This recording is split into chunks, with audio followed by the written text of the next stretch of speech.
बिस्मिल्लाहिर्रहमानिर्रहीम। अस्सलाम वालेकुम व्यूवर्स, आप देख रहे हैं लीगल ओपिनियन यूट्यूब चैनल और मैं हूं एडवोकेट इकराम में व्यूवर्स, आज की इस वीडियो में हम बात करेंगे कि काइट फ्लाइंग लॉज। बंदा काइट फ्लाइंग करता है तो उसका लॉ क्या है, उसको अकॉर्डिंग टू लॉ सजा दी जाएगी। चूंकि ये अब मना है, हमारे जो है लॉ के अंदर मना इसको किया गया, तो अगर कोई बंदा फिर भी काइट फ्लाइंग करता है तो उसको क्या सजा दी जाएगी।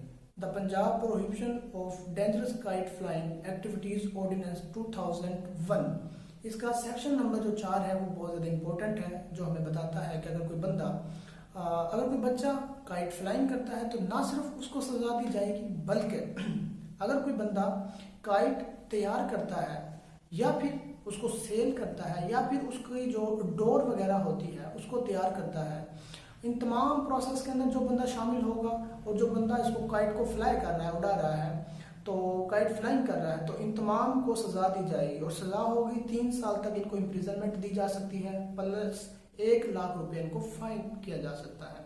बाद में लोग कहते हैं कि हमें तो लॉ का नहीं पता था, ये हो गया वो हो गया। लॉ का पता रखना, लॉ को सीखना आप लोगों की जिम्मेदारी है। अगर आपको इस तरह की एक्टिविटी कर रहे हैं जो अकॉर्डिंग टू लॉ इलीगल है, तो फिर आपको अकॉर्डिंग टू लॉ सजा दी जाएगी।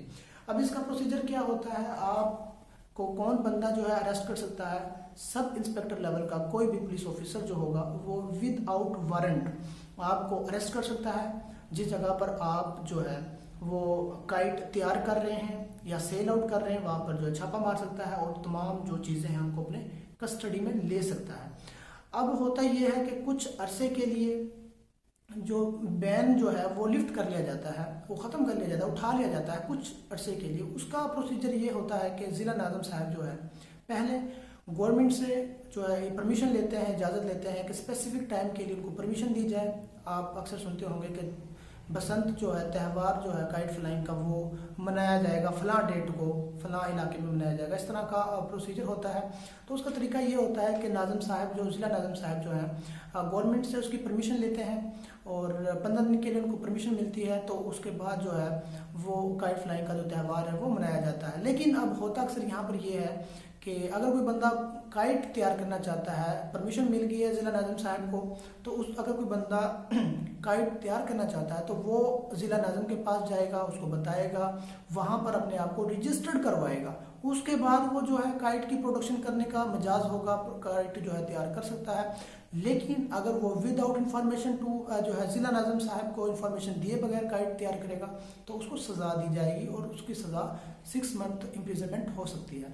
अब हम बात करते हैं कि इन तमाम मामला को कौन सी डील करती है, कौन सी कोर्ट इन तमाम मामला को डील करती है। क्या कोई स्पेशल कोर्ट है, क्या कोई स्पेशल अदालत है, यहाँ पर इनको डील किया जाता है। इन तमाम मामला को जो है मजिस्ट्रेट की अदालत में डील किया जाता है। मजिस्ट्रेट साहब जो है तमाम मामला को देखते हैं, वहाँ पर उनको जो अक्यूज होते हैं, जो जिनको सज़ा होनी होती है उनको सज़ा देते हैं, जिनको फाइन करना मकसूद है उनको फाइन करते हैं। अब जिस बंदे को फाइन हुआ है या फिर सज़ा हुई है, अगर वो अपील करना चाहता है तो वो जनाब सेशन कोर्ट के अंदर इसकी अपील कर सकता है। इस फैसले के खिलाफ सेशन कोर्ट के अंदर जा सकता है। अब सेशन कोर्ट का जो फैसला होगा वो फुली एंड फाइनल फैसला होगा, उसके बाद आप कहीं अपील नहीं कर सकते। सेशन कोर्ट का जो फैसला होगा वो फाइनल होगा।